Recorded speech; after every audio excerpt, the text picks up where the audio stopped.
Travelpreneurs podcast. I'm your host, Shani Star. We have our wonderful guest, Adam Flores, coming in live from Guatemala. All right, now, Adam has an amazing career. He's doing amazing things, changing the world, and we're going to get into all of that. But before, we get into his career and his life and his impact that he's having on his local community, let's just learn about Adam, who Adam Flores is, okay? Can you, before we even get into, anything personal and career-wise, just real quick, just to, let us get to know you a bit quicker here. If you can describe yourself in 3 words, what would they be and why? Okay, I think my 3 words would be caring, systematic, and... And why? Caring, systematic, and calm. Why would those be those first 3 words to describe you? Yeah, because I think that we've just, being in Guatemala in particular, but just kind of like over my life, I've tried to be a very caring, thoughtful person in the way that I show up, in the way that I support my friends, my family, strangers that I've never met before. And I think that it's just a really good way for me to connect with people on more of like a heart level and get people to open up and be vulnerable. Like I really try to put myself in a position of being able to receive and serve other people. So caring, and then there's a level of calmness that comes with that as well. And I think just, I don't know, like it's easy for us to get wrapped up in all the things that are going on in our lives and kind of make things really big deals. And for me, it's like just knowing that the things that present themselves are part of our learning. And yeah, there's definitely stressful times, but a lot of times we can look back and look at those situations, those really challenging situations, and we can pull out the lessons from those situations. So in the moment, trying a more calming approach, I think is important. And then systematic, yeah, just like I'm a big systems person. That's how I show up in my life and support Hug It Forward. And so just, yeah, I've got kind of like all the systems, try to get more and more dialed in because, yeah, I think it's just a good way for us to approach the work that we're doing. And in my own life, like having systems to just kind of keep my own, to support the calmness and how I want to show up and all that. So it just kind of keeps me balanced. Tell us about where you're from. How did you grow up? How was life for you? Before becoming an adult and making the big moves, that we'll get into in a little bit. So tell us about, where you're from and everything like that. Yeah, I grew up in Dallas, Texas, and it was a pretty pretty boring childhood, I guess. There wasn't too much drama. There was just, I think my parents did a really good job raising me. They're still together. I grew up in Flower Mound, Texas, which is like a suburb of Dallas. It's a little bit more, I guess, affluent would be a good way to put it. And there's a lot of people buy into the lie there a lot of like, I need the car and I need the big house and I need all these things to make me happy. And I remember going to school, like when I would make new friends, one of the first questions someone would ask me is, what does your dad do for a living? Because they're trying to kind of like, try to understand the wealth that's behind my family and then give me, like value me based off of that, so, but yeah, I grew up in a pretty nice area and didn't really explore that much other than kind of doing like the normal family vacations. And yeah, it was like, that was definitely part of the push of leaving that situation, was trying to see what else the world could offer and what maybe a more connected community felt like. So yeah, not much too much drama. And then I went to university in Denton, Texas, and studied at University of North Texas, and really focused in business and real estate. That was going to kind of be like my focus, was making a lot of money. and providing really nice things for my family. Got it. And And we're that's kind of definitely took a going to different turn. get So into those turns, that life has made. So, I know that everyone has, their own life story. And, within that story, there are some significant life altering things that happen to us that change us forever. Can you tell us about, one of these moments that really shook your world and it was a challenge for you to push through? yeah, yeah, I'm trying to think of a more pivotal moment that took place that kind of pushed us. So that would be my partner and I, Shannon, to making this move. And a big part of that was, I think, when we were both going to university, it was just like the next 40 years were so obvious right in front of our face. It's like, okay, we're going to graduate. Shannon was studying art education. I was business and real estate. And we're going to get into those professions and we're going to get comfortable and we're going to work for 40 years, retire, and then hopefully start to enjoy life a little bit. And there felt like there was something really wrong about that, I think. And we had kind of worked together. And a little bit more of the backstory is that when I was going to university, I was working at World Ventures Corporate, WV Corporate, and I had won Employee of the Month. And at that time, they had a really awesome benefit, which was if you won Employee of the Month, you got to choose any of their dream trips to go on. And so when I won Employee of the Month, I went to my partner and we had discussed, and we had always talked about doing the bottle school trip. And I was connected closely with the founders of Hug It Forward, and we had chose to do the bottle school trip, which was really cool because at the beginning for us, we're like, okay, we're gonna go on an amazing cruise, an all-inclusive resort, whatever. And the more we thought about it, it is a more expensive dream trip. We're like, this is a really great opportunity to put this money towards a more expensive dream trip and have that experience and serve. And so that's what we did, and that was amazing. So we did that in the earlier part of 2012, and we graduated in the later part of 2012. And it was really during that time when it was like, okay, we want to do something a little bit different outside of the box, feel more connection, not get stuck in the day-to-day. And so over that year, we had talked to the founders of Hug It Forward about what it would look like to move to Guatemala and support the organization full time. So that's what we did. We got married in December 2012. That's also when we both graduated, and then we moved to Guatemala in January of 2013. And the original idea was for us to go to Guate and be here for 3 to 6 months was kind of the initial idea. And I was going to go back and actually work at the WV Foundation, and things changed, and we just fell in love with more with Guatemala and the Hug It Forward team and our mission down here. And so we've been here now for 7.5 years. So really thinking back about it, that initial Guatemala trip, which was just the 7-day trip, the one that we kind of offer, that was the catalyst for like so much more change in our lives. And that's a really beautiful part of what we're doing, as well as we get to host so many people from all over the world, and being able to receive them and make them feel comfortable, and knowing that a lot of them are going to have these life-changing experiences is really what. Awesome. Thank you for So sharing that's that. one, and then I think we all have kind of other. I think Yeah, you're still lagging a little bit. That's why. Hold on. Okay. I like seeing the All right, there messages you go. Yeah, I now. didn't mean to cut you off. I know we're lagging a little bit here. All right. So thank you for sharing that, about your journey with, with you and, No, you're fine. your wife, making that big move to Guatemala from Dallas, Texas, and you guys step out of your comfort zone.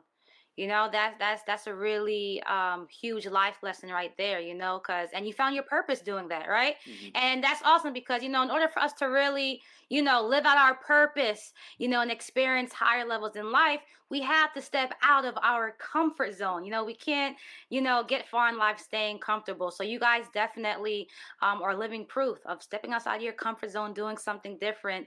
And then through that, you're able to find big purpose, in Guatemala. And now that's, being married and moving, that's a very huge life event. And I know that there's another big life event that happened, with someone very, very close to you, that, you lost, unfortunately. And I just want you to, share with us, more about,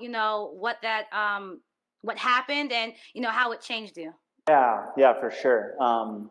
And you're absolutely right. I mean, just to reflect a little bit back on what you're saying, yeah, I totally agree. And I think that's one reason the bottle school trip is so impactful for so many people, is because it is a little bit of the stepping into the unknown. And it's like, okay, I've never been to a developing country. A lot of times when we travel, this is a generality, obviously, but when people tend to travel, they're not necessarily going and looking to serve. They're kind of going in a self-service way, maybe, and absolutely nothing wrong with that. And in those situations, you're not necessarily getting out of your comfort zone. In Guatemala, going to a developing country, I don't know how the food's going to be, what are the showers like. There's a lot of uncertainty here.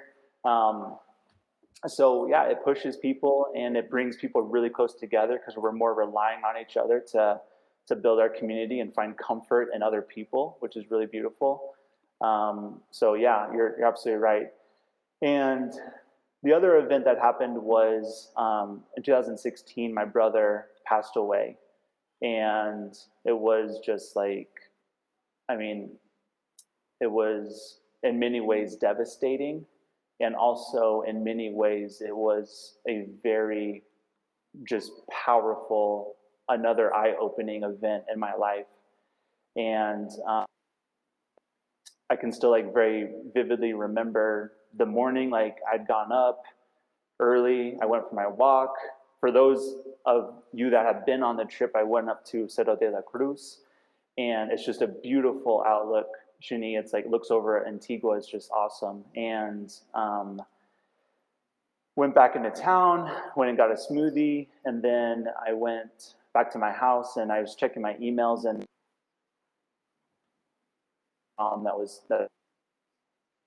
so, and she's obviously just hysterical, and she tells me that my brother's dead. And it was, yeah, really challenging in a lot of ways, but also being able to see the way that the Hug It Forward team showed up and supported me. And that year was crazy for us, because we were on the fundraising campaign was called the Journey to 100 with the WV Foundation, and we were getting to 100 schools. So we had received more funding than we'd ever received before, and we had more volunteers coming down than ever before. We hosted 500 volunteers that year, which is just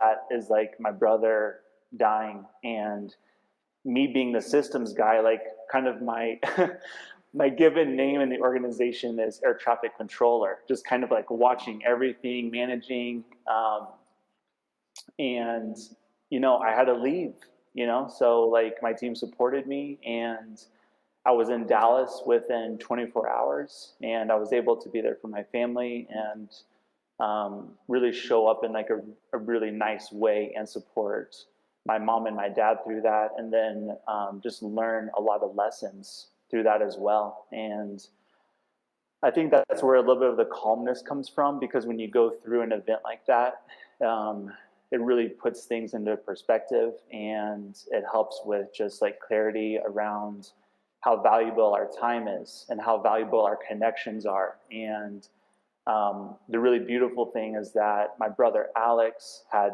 been to Guatemala the year before, on one of our trips, and he and I were able to just even more so solidify our connection during that trip. And he loved it in Guatemala, and he found so much joy here. So it was just great to see him in that light, being silly and playing with kids like he liked to do and all that stuff. And it also opened me up a little bit more spiritually, which was really nice when he passed away.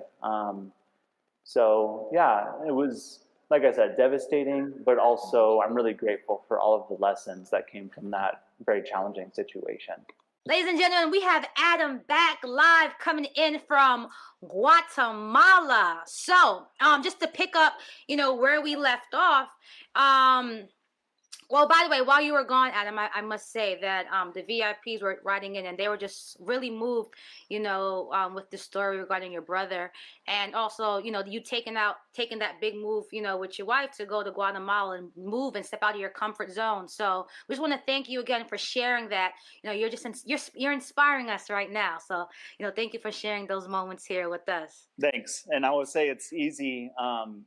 When I was on my computer on the right side, I could see the messages, and seeing like Ashley and Vianelli and Sarita and John, that's what makes it easier to just kind of like open up because of the connection that we've created. And anyone else that has been on a bottle switcher before that I didn't see, love you guys, and I hope you're with us. So can you just explain to us, what your role is within Hug It Forward and what led you to this profession?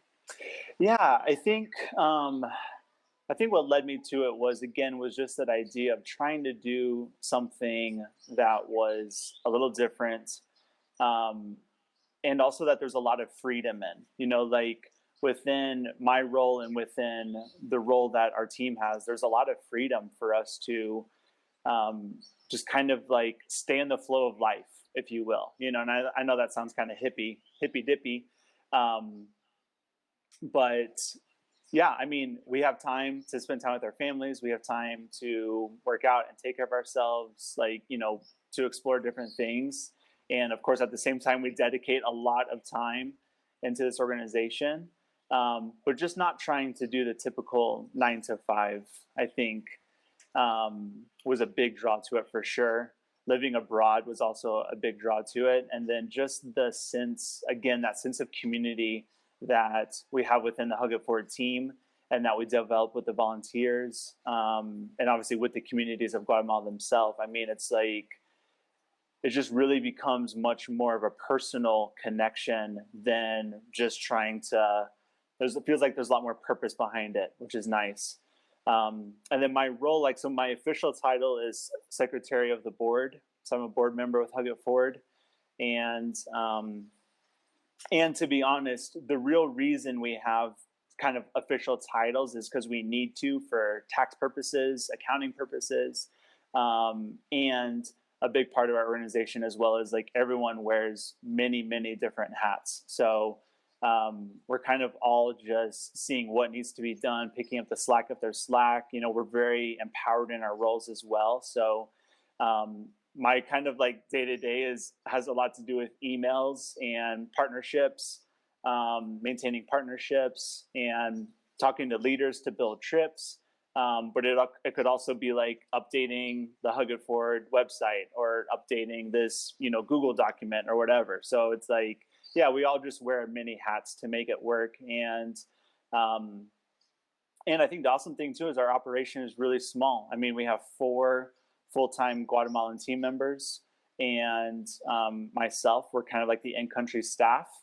And we've been able to kind of accomplish a lot with a really small, efficient team with limited resources. We have no office, we have no marketing team. We just kind of figure things out, and we lead with passion and connection. And I think people are drawn to that at the end of the day. And I think that's what kind of keeps bringing people back. So, yeah, that's kind of my role. Awesome. Sounds great. I like what you said. You lead with passion and people and purpose. Those are some amazing things there. So for those who don't know, I know we've been talking about Hug It Forward. What is Hug It Forward? What is this amazing organization called Hug It Forward? Yeah. And we can get into the story of the name as well. But Hug It Forward we're basically a US based nonprofit, so registered 501c3. And what we do is we work with the more indigenous remote communities in Guatemala to build bottle schools. So what's a bottle school? A lot of people don't even know kind of what that is. So bottle school basically is a form of construction where we use trash to build schools. There is no waste management system in the rural areas of Guatemala, so there's trash everywhere. And this method of construction, we pick up the bottles, we pick up the trash, and more specifically, that's the communities. So when a community reaches out to us and they want a school for their community, that's part of the process, is that they have to collect all the bottles, they have to collect all the trash, and then they make the eco bricks. That's what we call them. And what they do is they stuff that trash into the bottles, and that's what forms the eco brick. And then the eco brick goes inside the walls of the school. And we build 2 and 3 classroom schools, and the 2 classroom school uses about 6,500 bottles, and the 3 classroom school uses about 10,000 bottles. And it takes, when you're talking about like the collecting of the trash, the cleaning, the drying, all that, I mean, there's about 2 hours of work in each bottle. So these communities have invested thousands of hours into the project before we even fund it, right? And then that really helps with our sustainability practices as well, because a lot of times if something's free and it's easy, it's like you're going to go for it. And our process is not free and it's not easy. So we really work with communities that believe in education, really want a school for the community because it takes a lot of time. And the end result is awesome. I mean, and they're empowered throughout the entire construction process to work on the school as well. There's other projects which you'll see, which, there's kind of pauses in the construction period because they'll only work on the project when there's volunteers there or whatnot. And for us, the volunteers are the community members, and it's also the people that come down on our trips. But whether the foreign volunteers are there or not, the construction is always happening. So the community is always working on it. And for those that have been on a bottle school trip, they understand how much like joy and like honor and pride that the communities have in that school because they've dedicated so much to it. So it's a really beautiful process, and it's because of the bottles. And then we also do an environmental education program. So during the construction of the school, our team will go and teach the environmental education program to not only the kids, also the teachers, community members, whomever wants to come is allowed to. And we teach about the difference between organic and non-organic trash, why we don't burn trash, because that's a more common way of managing waste here is burning trash. But then you're putting a lot of toxins into the air, and a lot of times they're breathing in those toxins as well. We do tree planting and some other stuff too, we call them upcycling projects, where you can take a 2 or 3 liter bottle and you can turn it into a planter for a little plant or something. So different projects like that too, upcycling. So yeah, that's what we do. Well, awesome. Sounds like amazing things. And I heard about, the amazing experience that people get and have, when they go to Guatemala to build these bottle schools. So I want to go back to the bottle schools for a moment here, because it's really interesting. You guys are building schools for children by stuffing the bottles with inorganic trash. And it takes 2 hours for one bottle. That is a lot of work that, if you're not involved in the process, you're not really thinking about how much goes in, to really building bottle schools so that kids can have an education, a place to be educated. So with these bottle schools being built, how have the bottle schools impacted the its local community? Yeah, that's a great question. I mean, the most the most obvious one is that there's just a safer environment for the kids to learn, and also an environment in which they can learn more effectively, more efficiently, because a lot of the communities we support, the schools are just overrun. I mean, a lot of times when we're building a school, there's probably an average classroom size of 40 to 50 kids per classroom. So when we're able to build a school, we're able to bring that average down to usually about 20 to 25 kids per classroom. And because there's a lack of infrastructure in Guatemala, these communities have just been abandoned for years by the Guatemalan government. So they're not receiving the support that they need.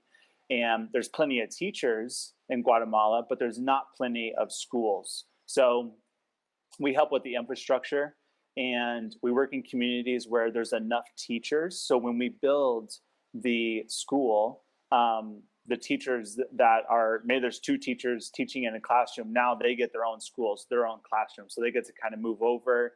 And a lot of times there's multiple grades learning in one classroom. So just being able to spread the kids out is really helpful.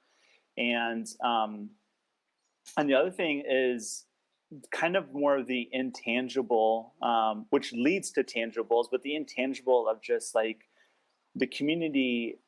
We try to like explain it this way: of the community being abandoned for so long, that in a way that strengthens the community, because you have to rely more on your neighbor and your fellow community members to get stuff done, you know? And if you want a school, the whole community is coming together. And a lot of times that leads to better communication within the community. They're working together to get this project done.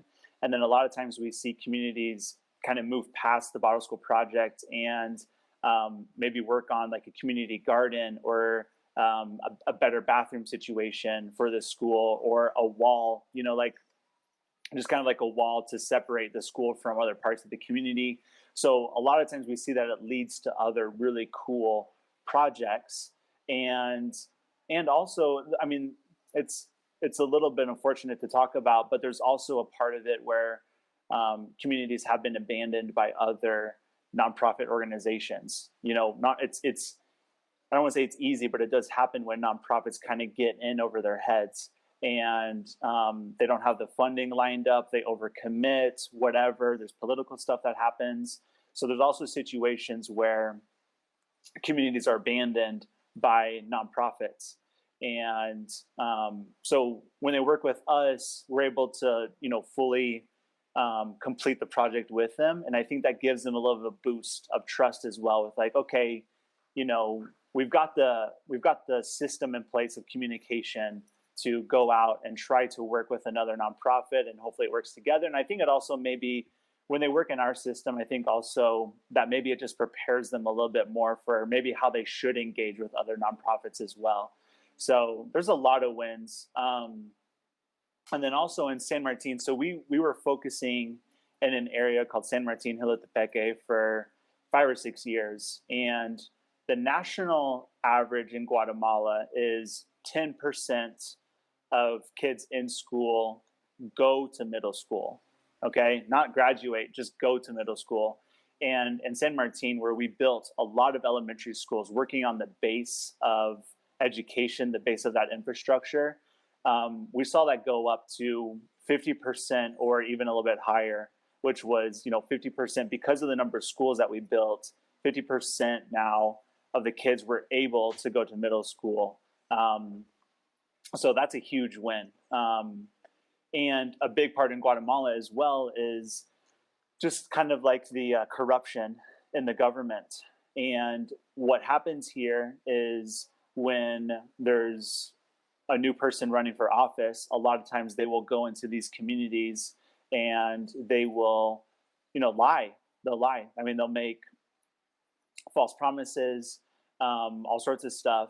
And they know that these community members are a little bit easier to take advantage of because maybe they're not as well educated. So yeah, it is absolutely about being able to hopefully increase education, create more opportunities, all this stuff. But also at the base level, it's about just being able to communicate well and be a decent community member. And especially in Guatemala, the past few years, we've seen people go to social media to bring a lot of awareness to different political figures that have done some really terrible things, and trying to keep those people out of office. And if you can't read and if you can't write and if you don't know how to use technology, then it's going to be a lot more challenging to just interact as a normal citizen of your country. So I think over time, that's also going to lead to really nice changes in the political system where people are just making kind of better decisions for leaderships that are really, really actually have their backs and care. So a very long answer. Hey, it is all good. It was very insightful, and it's awesome to see that you said it went from 10% of the kids attending school and it increased to 50%. That's a really huge jump right there, and that's definitely something you guys should be proud of. I know in 2016 you guys set out a really big initiative. In 2016, can you tell us more about that? Yeah, so in 2016, we were contacted by our biggest partner, which is World Ventures and the WV Foundation, and they had this vision of getting us. It really wasn't even our vision, because we're kind of less about the numbers, because we would rather just make sure that we do the job really well, and also there's a lot of variables, especially in a developing country. There's a lot of economic, political stuff that can come up. I mean, and even in Guatemala, we have earthquakes and volcano eruptions and all that too. So we're kind of cautious of overcommitting. But anyways, what happened was the leadership of the WV Foundation came to us with this idea of, let's help you guys get to 100 bottle schools. We're close. I think at that time we were at 78 schools, and it was just a huge, huge undertaking. So they did like all the fundraising, which is awesome. And we obviously had many conversations with our team to make sure that we could do it in the most sustainable way possible, and that we weren't going to give up anything for it. And we just kind of knew it was going to be a year of madness, just like probably a lot less sleep and a lot more volunteers coming down. But we're like, while this opportunity is here, we're going to go for it. Like, we just need to make it happen. So, and it must have been actually like 68 schools, because we built 32 schools in 2016, and our average is, it really depends on funding, but probably in the range of like 10 to 15 is probably our average. So over doubled the number of schools that we did. And we normally average between 200 to 300 volunteers a year. That year we took 500 volunteers down. So it wasn't just the number of schools increasing, but also the volunteers. And it stretched our team pretty thin. But at the end of the day, like, we're grateful that we did it, because we were just able to bring so much more support to the communities of Guatemala. And it was a really great learning lesson for us.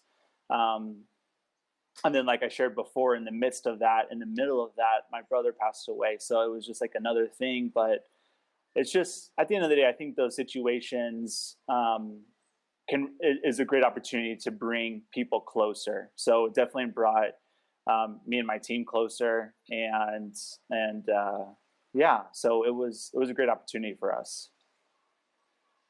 Awesome. That was a really amazing goal, to reaching 100 schools. And you guys are just doing amazing things, So, with any business, organization, or just life in general, there are going to be unexpected life events and challenges, that we come across. It's just a part of life. So let's start with, this COVID pandemic that we're in. Mm-hmm. How have you guys been continuing your success in the midst of this pandemic? Yeah, that's a great question. And I would say that that's been challenging as well, because a big part of our identity, and that's another thing about our organization. We have so many people reaching out to us, different organizations, different individuals, and,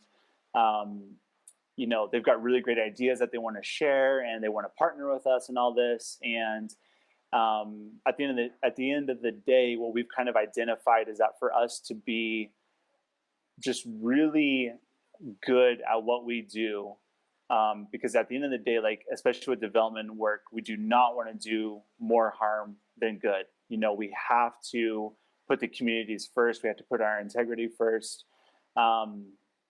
So what I'm getting at is what we've really decided as an organization is to just stay laser focused on what we do, which is we build bottle schools and we run bottle school trips. There's so many other things that we could get into, but we don't want to take away from those core actions.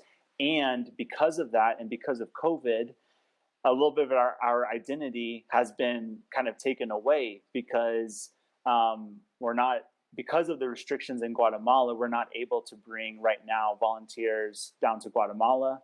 And then also it's changed a little bit, but because of the restrictions that they had in place, it was making it more challenging for us to interact with the communities. So right now we have 2 projects under construction, and both of those are still making progress, luckily. And they'll be done in the next month or 2, which is awesome. And right now we're just a little bit on hold, and we're making a lot of plans for 2021. So we're just, crossing our fingers that 2021 we can get back to a little bit of normalcy and start to do what we do. And in the meantime, we're spending a lot of time working on our system. So how can we improve the environmental education program? How can we improve our communication with donors and volunteers? And just working on internal systems to just kind of use this as an opportunity to make things better. And the real crazy thing about the COVID is I feel like it's bringing up so many more challenges than just COVID. Like, we've got team members that are dealing with sick family members and other drama. And me personally, like, I know that there's a lot of other people that we're connected to that are dealing with so much out of COVID. So it's like, in a sense, like COVID wasn't enough. It's just like kind of more challenges coming. And obviously I hope that the lessons come from that as well. And like our director of bottle schools, Harrison, if you're a family and you're used to sending your kid to school, now your kid is learning from home. So Harrison is balancing his director of bottle schools role while also trying to be, basically his son's teacher and all of that. So it's interesting. It's a really interesting time. But anyways, we're really looking forward to 2021 and hope that we can just get there and get back to some normality, Definitely, and I believe all will work out. And you said something really important. During this pandemic, you could use it to cripple you, or you can use it to still have progress. And you said that you guys are still progressing through the pandemic, and that right there is definitely something really important. Because we're going to be faced with challenges, but it's how you maneuver around those challenges to still progress and and take care of what you need to do. So kudos to you guys, for still pushing through and still having progress with that. Now I know you mentioned the environmental education program again. So how did that program come about? And also, what are some great successes that you guys have been having with this program? Yeah, that's a great question. So it actually came about from another partnership that we have with a company called Lush Cosmetics. Usually it's one of those situations where you've either heard of Lush or you haven't. And if you've heard of Lush, like you're a huge fan of Lush. My understanding is that they don't spend any money on marketing. They tend to sell their products in higher end malls and standalone stores, but they're basically a very ethical cosmetics company, let's call it. So like soaps, lotions, body wash, shampoo, like all that type of stuff. And so they're like, no animal testing. And a big part of their model is feeding their charity pot program. So they sell a certain lotion, and 100% of what they make from the lotion goes into their charity pot program, and that helps them support other nonprofits. And we've been partners of theirs for a long time now, which has been a huge blessing. And they had this idea of kind of evolving, evolving, but also just integrating a little bit more education into what we're already doing. And so they came to us with the idea, and we were really into it, and we created the program from there, and they helped to fund it. And we've just kind of kept it a sustainable program. And when we talk about really positive results from that program, it's awesome. I mean, of course, not every community takes what they've learned and implements things, but the ones that do, there's great examples of one of the ones that I love the most is like what they'll do is they'll plant. So in Guatemala, we sell 3-liter bottles because 2 liters isn't big enough. So 3-liter bottles. So they'll create like a community garden, and they'll plant 3-liter bottles as the edging. And what I've seen is as the community or as the school is producing trash, they'll take that trash and they'll run to their little garden, and they'll open up one of the 3-liter bottles and they'll stuff the trash into the bottle. And that's great because instead of burning it, instead of throwing it on the side of the road, now we're like containing it. And a little bit of the challenging thing is there's not that many options for those communities. Like, what are they going to do with their trash? So it's kind of like right now, the best option is to just contain it the best way they can and keep it out of the community. And again, for anyone that's been on a bottle school trip, they have a kind of a better understanding how much trash fits into just a 20-ounce bottle, but a 20-ounce bottle can hold about 100 chip wrappers. So if you're thinking about a 3-liter bottle, that can hold a lot of trash. And it's obviously edging for an entire garden. So that type of stuff. And then also getting away from the burning of the trash, because that's not a good practice. The planting of the trees. So that's part of the program is we plant trees in the community, and then the community, it's their responsibility to continue to take care of the trees and water them and all of that. So just being able to like come back and see the growth in those trees is awesome. And yeah, those are kind of the main ones that are coming to me right now. Awesome. And, how have you seen the impact of this program? How have you seen the impact, this program has been making on the communities? And also I know that you guys work a lot with the youth, Mm-hmm. to educate them as well. Can you elaborate more on that? Yeah, I think it's really interesting because it really comes to a very like energetic impact. And it's the same way with, it's the same vehicle for the volunteers that come down from the States or other parts of the world. It's like, yes, on the face of Hug It Forward, what we do is we build bottle schools, we run the environmental education program, and we do these volunteer trips.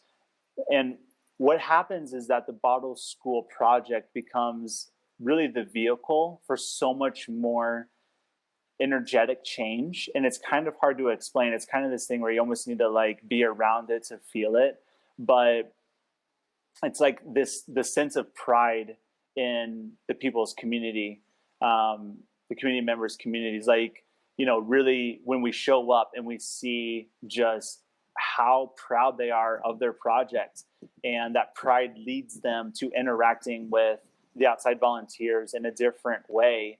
And we've had people that have gone on a lot of different types of volunteer trips before, and they've definitely noted that there is a little bit of a different feel when they come down on a Hug It Forward bottle school trip, because there's something that feels a little bit different. The connection is a little bit different. And I also think it just has to do with Guatemala as well. People will ask us from time to time, like, why Guatemala? And at the end of the day, it's like, we feel like Guatemala chose us. There's something different about the people here and the energy and the connection, and it just leads to really beautiful things. So, and then some of the more tactical changes, like I mentioned before, is just like the communities, they complete the bottle school project, and then it leads to other successful community projects, which is really cool. And when it comes to the youth, I mean, that's a big part of the environmental education program, is the youth is very involved in the environmental education program, and they're also completely involved in the construction of the school. So they help collect the trash, they help collect the bottles, they make the eco bricks, they work on the project during construction. So when it's done, they get to be a part of the solution to their problem, which is really empowering, because a lot of times we have problems, we feel disempowered, we don't really know like what we can do to change it. And the Guatemalan youth that we work with are literally being the solution to the problem, which is just it's so cool. So, and I would definitely say like our director, Bosco Herson, knows more about this than I do.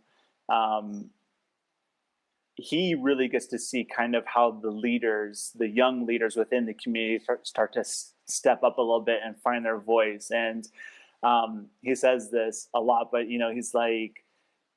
he's really optimistic and hopeful, and believes that one day the president of Guatemala is going to come from one of these communities. And I think that's just a really beautiful, powerful thought. So.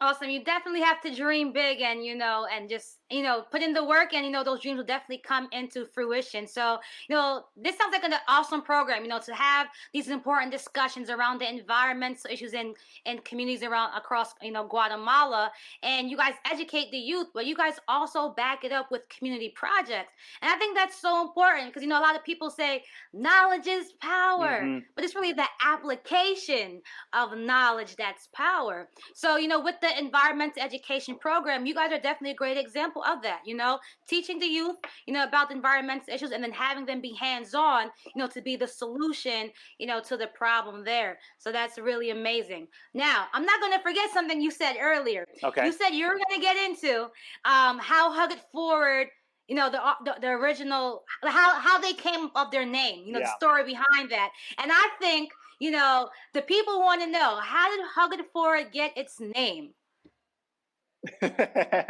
So, yeah, it's a great question, and it's a long story, so I'm going to try to keep it pretty short. The shortened version of the story is that, so our founding members, this was before they really knew each other. They were just kind of like in the rat race of life, two of them were in the States. One of them was on the other side of the pond, in England. And they were just they were unfulfilled. They were making good money, but with that, no connection, no community, no fulfillment. And so it really started with Zach Bali, who's our president, and then and Eli, and they were connected, and they had this idea of going around and hugging people. That's it. That was it. Just hugging people, like connecting with people. And this sounds kind of like corny and cliche, but hugs can be like very powerful and very medicinal. And a lot of us, we're just really disconnected, and we're focused on our day to day and ourselves, and we don't necessarily have that community. So when we get to physically connect with somebody in a hug, there's a lot of power behind that. And it's just, that connection feels really good. So what happened was these guys were traveling around hugging people, and made their way to Guatemala. And a little bit prior to that, had met our vice president, Hinal, and Hinal loved the idea of hugging people too. So he kind of came on board, and these guys are just hugging people. And what ended up happening was they went to an area in Guatemala called Lake Atitlan. And at the lake, they met a Peace Corps volunteer who was building a school out of plastic bottles. And it was like, what is this? Like, this is an amazing idea. And the unfortunate part of it was that she had run out of funding, so she wasn't able to finish the project. So those guys actually helped to fund the remaining of the project. And they were really intrigued about the process and why is school out of trash? Why is school in the first place? Like, why does Guatemala need school? So they lived in the community, and I believe for 2 months, and helped finish the project, and just saw all of the really amazing wins that came out of the project. And from there decided that they wanted to still keep the hugging part of Hug It Forward. That's definitely a big part of our identity. but also move into a little bit more of an intentional mission, which was to serve these communities and create an organization that could supply the infrastructure. And so the Peace Corps is a huge part of our development and of our story. And they really kind of helped us because at the beginning, especially our founders had the best intentions, but not necessarily the best understanding of how to do really good development work. So working with the Peace Corps and working with other people that have been in the field for a long time helped us build really great systems to just, again, make sure that we're doing much more good than we are harm. So again, we're still really big huggers. People ask us why Hug It Forward, but people are really drawn to the name. It's really cool. Like I'll be presenting Hug It Forward somewhere and people have never heard about it before, but they come up and they want to talk to us because it's like, oh, like I love hugs, you know, and I want to hear more. So, and then we also have people that come down there like, yeah, I don't really like touching people, you know, so we get a good blend, but it's a big part of our identity is just that, just hugging and a little bit of that physical connection with people in the hugs. I think that's a really interesting story of how the name came about. It's like the Oprah hugs. You get a hug, you get a hug, you get a hug, you all get a hug, you know? And in the sense, you know, with the things that you guys are doing, you guys are still executing the significance of hugging, you know, because hugging can be translated into, you know, things like a symbol of positivity, loving, comfort, you know, showing care. And you guys definitely carry that out through your initiatives with, you know, the environmental education program and building the model schools. So I think that's a really awesome story. So in closing, okay, I'm going to ask our closing question here. Okay. You guys ready? On one of these trips, you know, these volunteer trips, you know, where people come to work on the Bible school, what has been the most craziest thing that has happened? Now, if you are watching or listening to this podcast as a playback and you want to hear the answer, you're going to have to tune in to the live Q&A, you know, with our VIP listeners after this interview, and you register as a VIP and you'll get to have all the exclusive content. So right now we'll be wrapping up, you know, our podcast interview with Adam, and we're going to be transitioning to our live Q&A where Adam's going to answer the craziest thing that has happened on these trips. And then as VIPs that are tuning in, you guys are going to be able to ask him some live questions as well. So, you know, as I'm getting into what a VIP is, you guys can start sending in your questions so it can be considered to hop on live, call in live, and ask Adam a question. So if you would love to be a VIP, you know, just to give you a brief overview on what that is, then you're going to get behind the scenes access like you are right now to see us recording this podcast.